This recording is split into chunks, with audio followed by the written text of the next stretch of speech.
Welcome to my channel GIC. Practice. Daily IELTS Listening, Test and Speaking Module. Don't forget to subscribe my channel. Test is in 4-part, Part 1, Part 2, Part 3, and Part 4. Now look at Part 1. Part 1. You will hear a conversation between two students about buying a used car.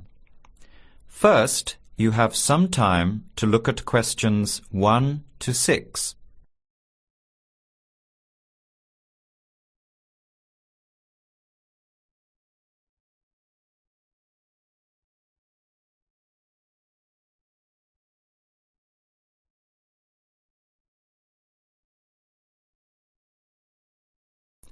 Answer the questions as you listen. You will not hear the recording a second time. Listen carefully to the conversation and answer questions 1 to 6.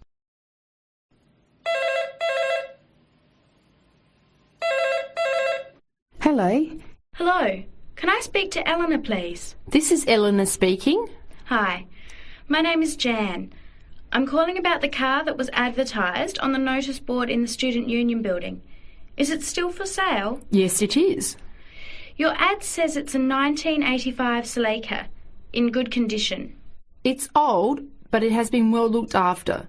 My family has had the car for 10 years. I'm just the third owner and my mother had it before me, so we know its history.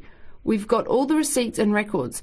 It's had regular maintenance and the brakes were done last year. It runs really well but looks its age. Why are you selling it, by the way? Well, I'm going overseas next month to study. I'll be away for at least 2 years, so I have to sell it. Unfortunately, it's been a good car. You want $1,500, is that right? I was asking $2,000, but since I need to sell it quickly, I've reduced the price. Would you like to come and take it for a drive? I don't live far from the university. Yes, I'd like to have a look. What time would suit you? Any time this evening is fine. Well, I finish classes at 6 o'clock. How about straight after that? Say 6:30? Great, I'll give you directions. When you leave the main gate of the university, turn left on South Road and keep going until you get to the Grand Cinema. Take the first right, that's Princess Street. I'm at number 88 on the right. So it's 80 Princess Street? No, it's 88 Princess Street and the suburb is Parkwood. You'll see the car parked in front. It's the red one with the for sale sign on it. Okay, thanks Eleanor. I'll see you later. Bye. Before you hear the rest of the conversation, you have some time to look at questions 7 to 10.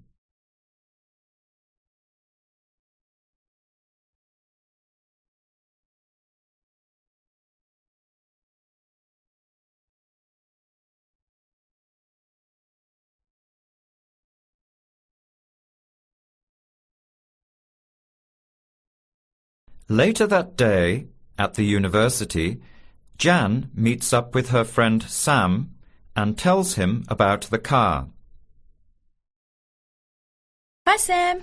Hey, Jan. What's happening? I'm glad I ran into you. I've decided I have to get a car. You're going to buy a car? Do you really need one? I'd probably still be driving, except that my car broke down last year. Instead of getting another one, I just moved closer to the university and went back to riding a bike. Better for the environment, better for my health, and I save a lot of money. Did it really cost that much? Well, when you think of registration, insurance, rising petrol costs, parking plus maintenance and repairs, it adds up. I know it's going to be expensive, but I really need my own transportation. It takes half an hour by bus each way to university as it is. But now I'm working at night in the city. There's no way I want to hang around waiting for a bus late at night, then walk 3 blocks home alone. Hey, I think you've got a point there. So what kind of car are you looking at? It's an 85 Celica, same kind as I used to have. The owner's asking $1,500. That's pretty old. How many kilometres has it done? You know, I forgot to ask. I'll have to check tonight when I go to see it. Would you be able to come with me to have a look? At about 6:30?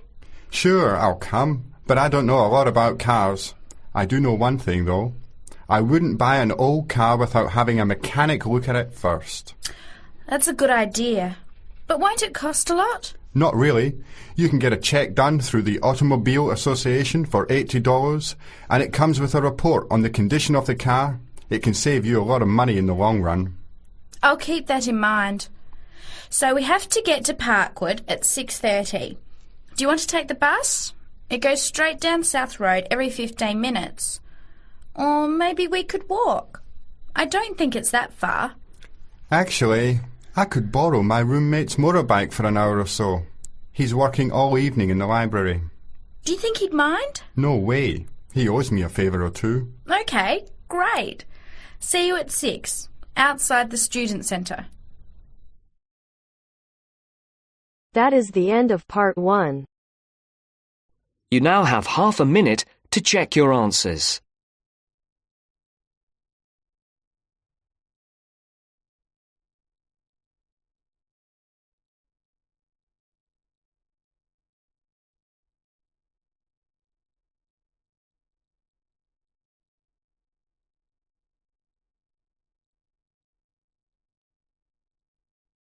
Now turns to part 2. Part 2. You will hear part of an interview between Dr. Hilsden, a member of staff on a fashion design course, and a student, Julia, who is applying to do the course. First, look at questions 11 to 13.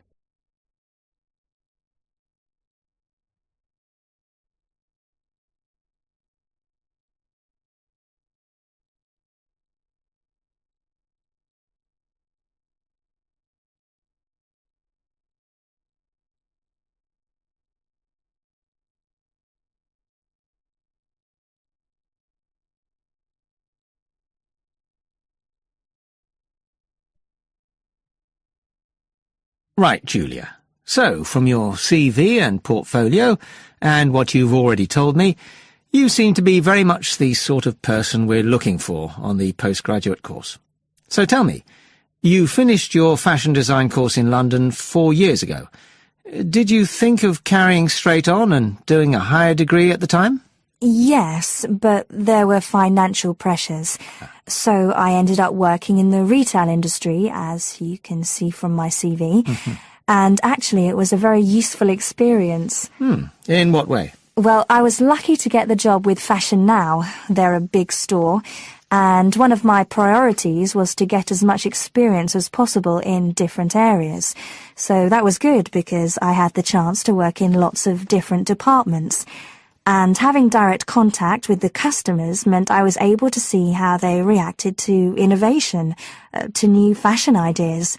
Because with Fashion Now, a designer might show something in New York or Milan, and there'll be something similar in the shop within weeks.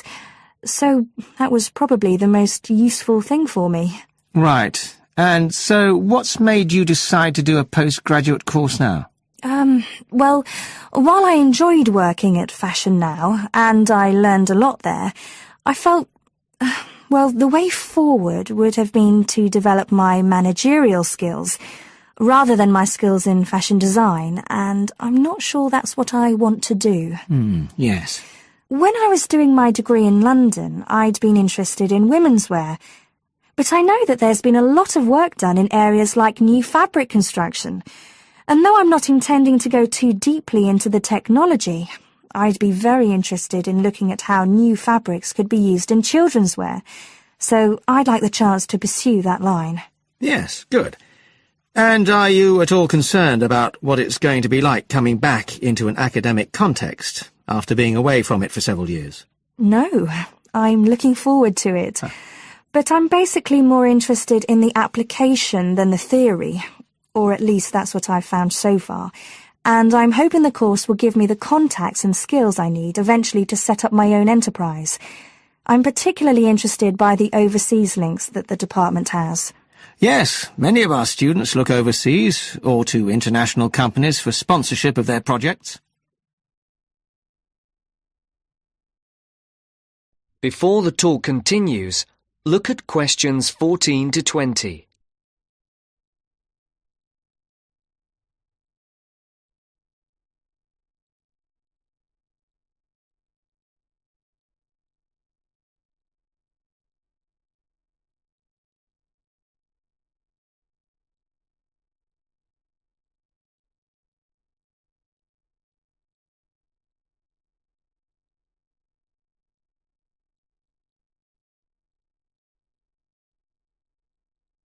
As you listen to the second part of the talk, answer the questions.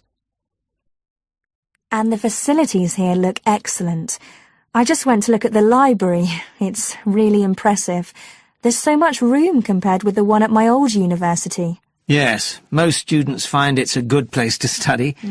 And there are link-ups to other universities, of course, and all the usual electronic sources.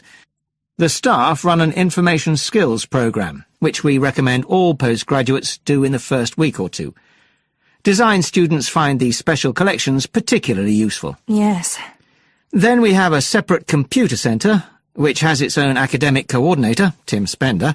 He's got a background in art design, and the ethos of the centre is that it's a studio for innovation and creativity, rather than a computer laboratory.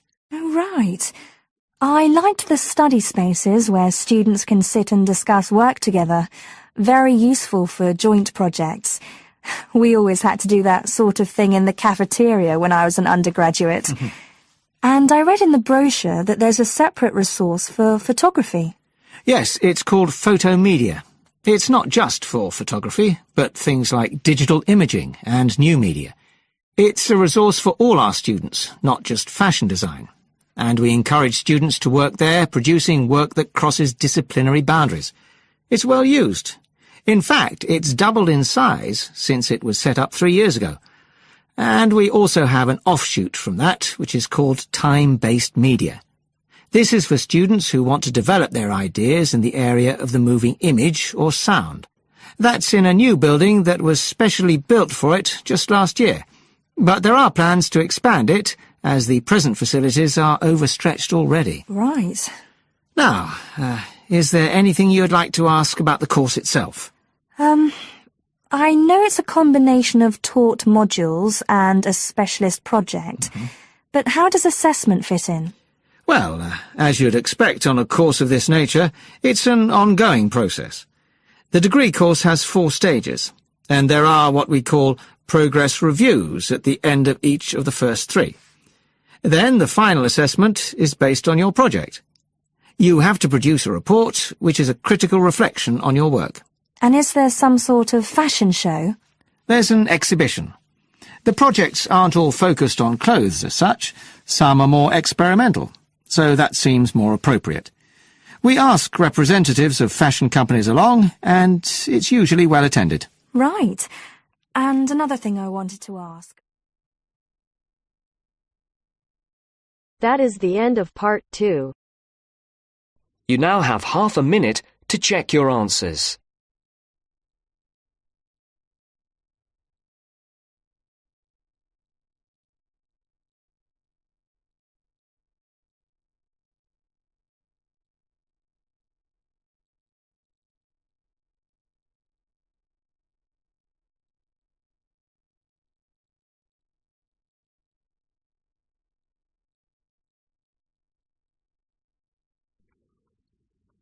Now turn to Section 3. Section 3.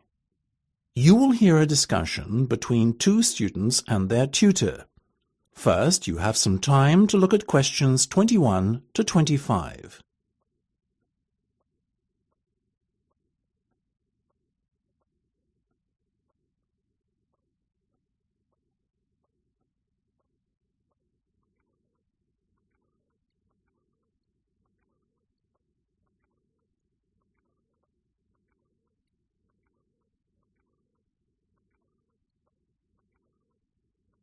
Now listen carefully and answer questions 21 to 25.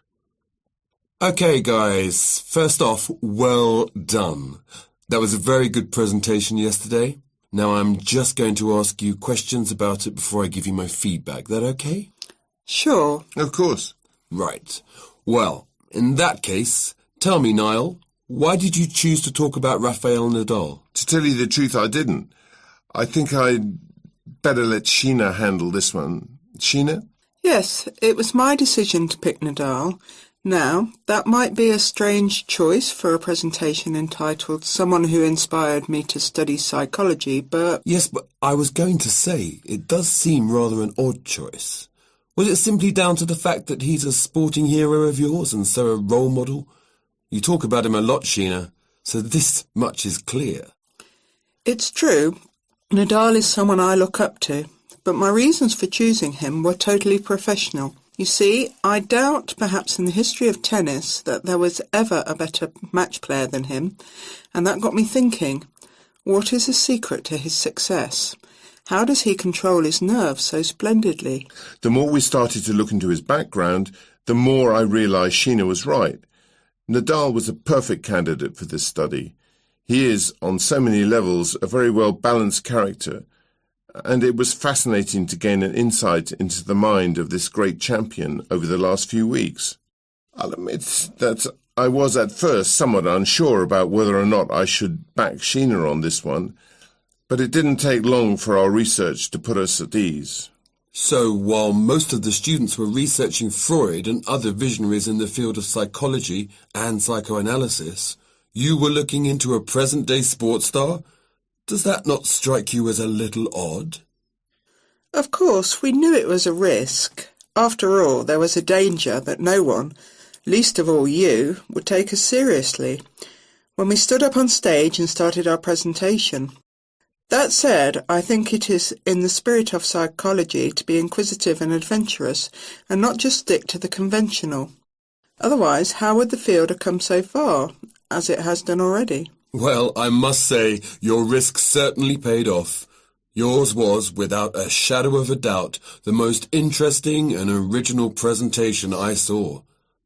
And judging by the reactions of the other students, I would have to say that everyone else was equally impressed. Thank you. I'm so glad you think so. Yes, but notwithstanding your excellent presentation content, we must remember that the marks for this project are awarded based on a number of criteria, and we'll examine those in a few minutes. But first, another question. Where did you find your sources? Well, and I don't quite know how we managed it, but we were able to secure a face-to-face interview with Nadal while he was over here for the Wimbledon Tennis Championship, so we weren't reliant on newspaper articles and interviews or any other forms of secondary sources. We did, however, find the library's sports archive an invaluable backup aid to help us fill in the gaps and piece together our interpretation of what makes Nadal such a mentally strong champion. Before you hear the rest of the discussion, you have some time to look at questions 26 to 30.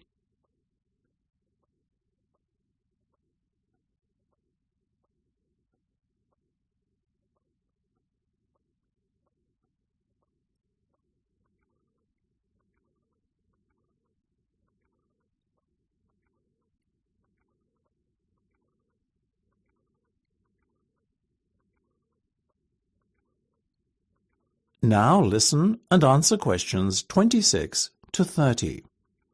Okay. Well, as I said, congratulations again for your excellent work. Now it's time for my feedback. The first area where marks were awarded is in your use of equipment. I felt that had you not been a little too reliant on the overhead projector, and had you, for example, used the interactive whiteboard and audio equipment a little more effectively, you would have received top marks in this section. As things stand, though, your use of equipment was still very satisfactory. It's just a shame as it was an opportunity missed to score full points. The next area I was asked to assess is content. As you might have guessed, I simply can't fault you on that. Highly original work, so well done. As for your timing, I felt that the two of you were a little too over-rehearsed, so the presentation felt, at times, a little robotic. That said, again, it was very satisfactory, and you would get full points for effort. Sadly, though, there is such a thing as trying too hard, and that costs you top marks here, I'm afraid. Oh, I see. Right. What was particularly impressive, though, was the thick handout you'd prepared for everyone. I took it home to read through it afterwards, and it was very well written. But not alone that, it also enhanced my experience of the presentation itself on the day, as I was able to refer to the handout for further information on what was being discussed and to answer any questions I had. Very nice. As for your level of interaction, well, you had so much that you were intent on packing into your 20-minute time slot that sadly you run out of time at the end, which left no room whatsoever for interaction, and no one had the chance to ask you any questions. You've probably guessed, therefore, that you did worse than average in this department, and unfortunately, your score will have to reflect this. Oh my goodness, everything sounded so positive at the start. That is a big disappointment. We worked so hard. Now, don't be so quick to get deflated. Remember, your presentation skills only count for 15% of the project grade. Your score in this assessment, even if it were terrible, would still not be enough to prevent you from getting top marks overall. It's very hard to score well in the presentation assessment anyway, so believe me, you both did reasonably well. Thank you. I wish I felt like that. Yes, your feedback was very constructive. We're just a little disappointed with ourselves. Why? That's the end of section 3. You have half a minute to check your answers.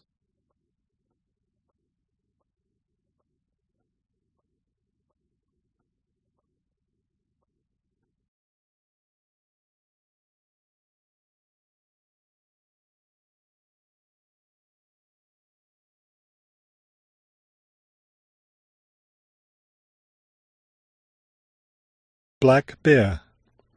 First, you have some time to look at questions 31 to 35 on page 126.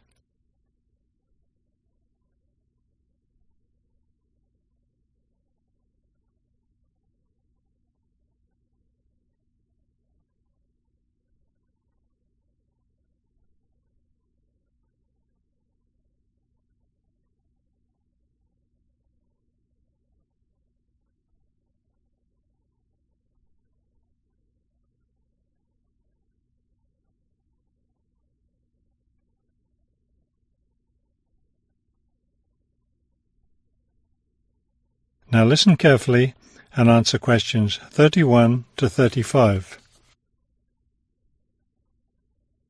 The black bear, or Ursus americanus, has a wide range inhabiting forested areas of North America, including Canada, the United States, and parts of northern Mexico. Black bears are omnivores, getting their nutrition from a wide variety of plants and animals. The particular foods any one bear eats depends on what's available in the area where that bear lives, as well as on the season of the year. Generally speaking, plant foods make up 90% of the bear's diet. The rest of its meals consist of animal foods, such as insects and fish. Bears have a relatively long gestation period. Mating takes place in the spring or early summer, but bear cubs aren't born until the following winter. Usually, 2 cubs are born at a time, although some litters may have as many as 5 cubs. Bear cubs are dependent on their mother and may stay with her for close to 2 years. Wild black bears can live as long as 25 years. They've lived for as long as 30 years or more in captivity. Before you hear the rest of the talk, you have some time to look at questions 36 to 40 on page 126.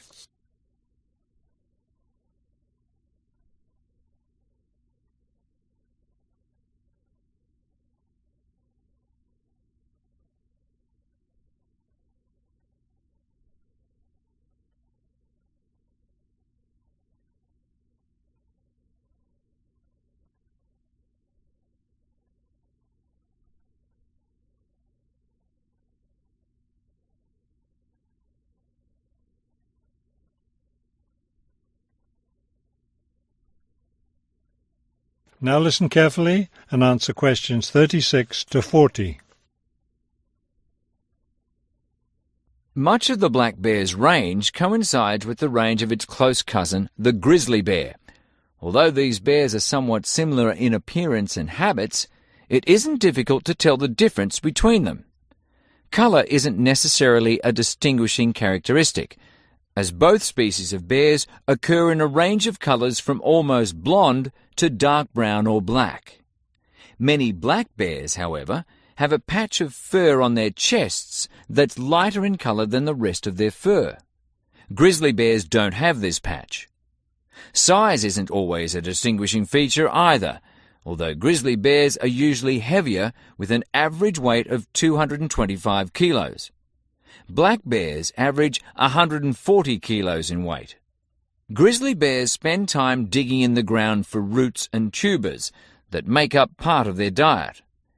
The large muscles they need for this give them a distinct shoulder hump. This hump is absent in black bears, which don't do the same kind of digging. The shape of the face and ears is also different in each species of bear. Grizzly bears have a depression between the eyes and nose, and short, round ears. Black bears, on the other hand, have a straighter profile and longer, more pointed ears. Grizzly bears are known for their fearsome, long, sharp claws. Black bears have shorter claws, which are better suited for climbing trees. That is the end of section 4. You now have half a minute to check your answers.